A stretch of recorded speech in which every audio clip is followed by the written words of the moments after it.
Assalamualaikum dear students, I hope you are all fine and doing great. Our today's topic of discussion is continuation of enzyme. हम enzyme को discuss कर रहे थे बच्चे। जब मैंने एंजाइम की बात की थी, एंजाइम को हम बायोकैटालिस्ट कहते हैं। वर्ड भी गौर करें, बायो कैटालिस्ट।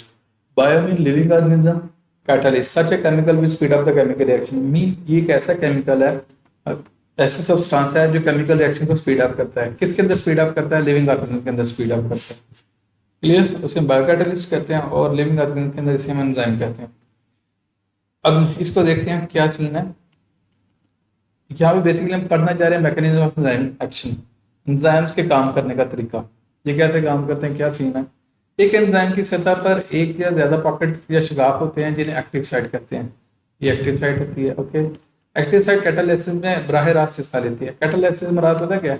एंजाइम की स्पेसिफिक सब्सटेंस जिसे हम सबस्ट्रेट कहते हैं उसके साथ अटैच होता है, उसको कन्वर्ट कर देता है किसमें? प्रोडक्ट में। कैटालिसिस एंजाइम के काम करने के तरीके की वजाहत के लिए दो मॉडल दिए गए, एक लॉक एंड की मॉडल और दूसरा एंडीस्फिट मॉडल। एक बात याद रखिएगा, दोनों मॉडल एप्लीकेबल है। आपने ये नहीं कहा कि एक मॉडल ठीक है दूसरा गलत है, नहीं, दोनों ठीक है। बाद enzyme lock and key model को फॉलो करते हैं, बाद एंजाइम किसको फॉलो करते हैं? एंडीस्फिट मॉडल को फॉलो करते हैं।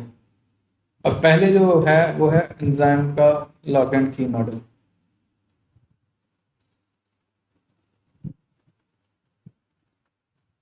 ये मॉडल 1894 में जर्मन केमिस्ट एमल फिशर ने तजवीज़ किया था। इसके मुताबिक एंजाइम की एक्टिव साइट की एक मुस्तकिल सॉफ्ट होती है।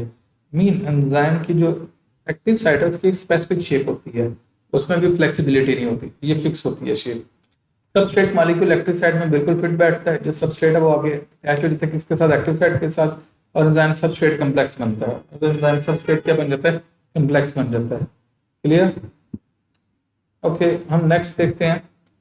सबस्ट्रेट मॉलिक्यूल एक्टिव साइट में बिल्कुल फिट बैठता है और एंजाइम रिएक्शन की कैटालाइसिस करता है। मीन एंजाइम है, रिएक्शन को कैटालाइज करता है और सबस्ट्रेट को कन्वर्ट कर देता है किसमें? प्रोडक्ट में करता है, और सबस्ट्रेट को प्रोडक्ट में तब्दील कर दिया जाता है। इसके बाद एंजाइम प्रोडक्ट से अलग हो जाता है, मीन प्रोडक्ट डिटैच कर देता है किससे? एंजाइम से। अब यहाँ पे देखिएगा, ये एंजाइम है, ये सबस्ट्रेट है। ओके, ये सबस्ट्रेट आगे अटैच हो रहा है किसके साथ? एक्टिव साइट के साथ अटैच हो रहा है। यहाँ पे क्या बन रहा है? एंजाइम सबस्ट्रेट कम्प्लेक्स बन रहा है। क्लियर? अब ये प्रोडक्ट क्या हो जाता है? फ्री हो जाता है जैसे ही। अब देखिए बेसिकली क्या था, सबस्ट्रेट अटैच हुआ था, सबस्ट्रेट कन्वर्ट हो जाता है किसमें? प्रोडक्ट में, और जैसे प्रोडक्ट बन जाती है प्रोडक्ट वहां से क्या कर जाती है? डिटैच हो जाती है। बच्चे एक और बात याद रखिएगा, हम कहते हैं जो एंजाइम है ना ये रीयूजेबल है। एक रिएक्शन में क्या कहते हैं, उन्होंने कन्वर्ट किया, फिर फ्री हो गए, फिर नेक्स्ट रिएक्शन करेंगे, फिर नेक्स्ट रिएक्शन, ये काम चलता जाएगा। ओके, नेक्स्ट है एंजाइम एक्शन का एंडीस्फिट मॉडल। एक टेक्निकल से मैं आपको बात बोलूं, ये याद रख लीजिएगा, यहीं पे नोट डाउन कर दीजिएगा। मैं बड़ी सिंपल सी इसकी स्टेटमेंट दूंगा।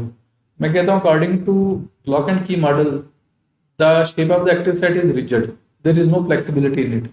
मैं उर्दू में बताता हूँ कि लॉक एंड की मॉडल के अकॉर्डिंग ना जो एक्टिव साइट है ना उसकी जो शेप है ना वो फिक्स है, उसमें कोई फ्लेक्सिबिलिटी नहीं होती, कोई चेंज नहीं आती। Before the reaction, during the reaction या आफ्टर द रिएक्शन, रिएक्शन से पहले, रिएक्शन के दौरान या रिएक्शन के बाद। उसके कंपैरिजन में जो एंडीस्फिट मॉडल है ना इसके अकॉर्डिंग पता क्या है, जो एक्टिव साइड है ना वो फ्लेक्सिबल है, उसमें क्या होती है? इसकी शेप में चेंज आती है। क्लियर? ये मॉडल 1958 में अमेरिकन बायोलॉजिस्ट डैनियल कोचलैंड ने पेश किया। इस मॉडल के मुताबिक एंजाइम की एक्टिव साइट गैर लचकदार नहीं होती, मीन वो फ्लेक्सिबल होती है, उसकी शेप में चेंज आती है। जब सबस्ट्रेट और एंजाइम का तामुल होता है तो एंजाइम की एक्टिव साइट की शक्ल में तब्दीली आती है ताकि एंजाइम अपना काम करे। ओके, यहाँ पे देखें, ये एक्टिव साइट है, ये सबस्ट्रेट है। अगर आप गौर करें सबस्ट्रेट की शेप कुछ हो रहा है, एक्टिव साइट की शेप कुछ हो रहा है, लेकिन जैसे ही सबस्ट्रेट आगे अटैच हो गया एंजाइम के साथ उसकी शेप में चेंज आई। अब होगा क्या? एंजाइम इस सबस्ट्रेट पे एक्ट ऑन करेगा, उसको प्रोडक्ट में कन्वर्ट कर देगा। जब प्रोडक्ट में कन्वर्ट कर देगा, प्रोडक्ट्स वहां पे क्या कर जाएंगे? डिटैच हो जाएंगे। क्लियर? वो डिटैच हो रहे हैं। नेक्स्ट हम देखते हैं एंजाइम के काम पर असरअंदाज होने वाले अवामल, factors affecting the activity of enzyme, मतलब एंजाइम एक्टिविटी को अफेक्ट करने वाले। उनमें सबसे पहले जो बच्चे आता है ना वो आपका टेम्परेचर आता है। हम एक सिंपल सी बात करते हैं, मैं कहते हैं जैसे जैसे हम टेम्परेचर इंक्रीज करते जाएंगे रेट ऑफ रिएक्शन भी बढ़ता जाएगा। लेकिन एक बात याद रखिए, it will go up to a certain limit. ये वाला काम होगा लेकिन एक स्पेसिफिक लिमिट तक। उस लिमिट से आगे पता क्या होगा? अगर आप मजीद टेम्परेचर बढ़ाओगे तो रेट ऑफ रिएक्शन नहीं बढ़ेगा बल्कि डिक्लाइन आना शुरू हो जाएगा, और एक ऐसा टेम्परेचर आएगा जहाँ पे एंजाइम अपना स्ट्रक्चर ही खो बैठेगा, तो उसको हम क्या नाम देते हैं, डीनेचुरेशन। Is it clear? अब इसको देखते हैं। हर एंजाइम एक मखसूस टेम्परेचर पर तेज काम करता है, और जिस टेम्परेचर वो मैक्सिमम काम करता है that is called as optimum temperature. इंसान के ज्यादातर एंजाइम्स का ऑप्टिमम टेम्परेचर 37 है, हमारे ज्यादातर एंजाइम का जो ऑप्टिमम टेम्परेचर 37 है। Is it clear? हमारे ज्यादातर एंजाइम्स का टेम्परेचर क्या है, 37, जो ऑप्टिमम है। उसकी रीजन है हमारे बॉडी का कोर टेम्परेचर भी 37 ही है। टेम्परेचर में जब मखसूस हद तक इजाफा होता है तो हरारत मालिक्यूल्स की हरकत में शामिल हो जाती है, एंजाइम के काम की रफ्तार बढ़ जाती है, और एंजाइम के जो काम की कैपेसिटी है ना वो इंक्रीज हो जाती है। क्लियर? लेकिन जब टेम्परेचर को ऑप्टिमम टेम्परेचर से ज़्यादा बढ़ा दिया जाए तो हरारत एंजाइम के मालिक्यूल में मौजूद बॉन्ड्स तोड़ देती है, और अगर आप मजीद टेम्परेचर बढ़ाओ तो जो होते हैं ना, ठीक है, रिएक्शन बढ़ता है, लेकिन जो एंजाइम का अपना शेप है ना वो भी चेंज होना शुरू हो जाती है, उसमें भी डिफेक्ट्स आना शुरू हो जाते हैं। इस तरह एंजाइम की ग्लोबुलर शेप जिसे हम कहते हैं वो कायम नहीं रहती, वो डीनेचर होना शुरू हो जाते हैं। ऐसे एंजाइम की डीनेचरेशन हो जाना यानी डीनेचरेशन कहते हैं। इसके नतीजे में एंजाइम के काम करने की रफ्तार में बहुत तेज कमी आती है। इस ग्राफ को समझें जरा। एक एक्सिस के लॉन्ग रिएक्शन की रफ्तार है, दूसरे एक्सिस के लॉन्ग टेम्परेचर है। अब जैसे जैसे टेम्परेचर बढ़ा है रेट ऑफ रिएक्शन भी बढ़ा है, लेकिन स्पेसिफिक टेम्परेचर पे क्या है, रेट ऑफ रिएक्शन मैक्सिमम, उसके बाद डिक्लाइन है, और ये जिस पे ये मैक्सिमम होता है that is called optimum temperature. Next जो फैक्टर है दैट इज पीएच। जब हम पीएच की बात करते हैं, जिस फ्लूइड में एंजाइम काम करते हैं वो इसमें हाइड्रोजन आयंस के इर्तिकाज यानी पीएच के लिए साथ होते हैं। मखसूस पीएच पर एंजाइम तेज तरीन काम करते हैं।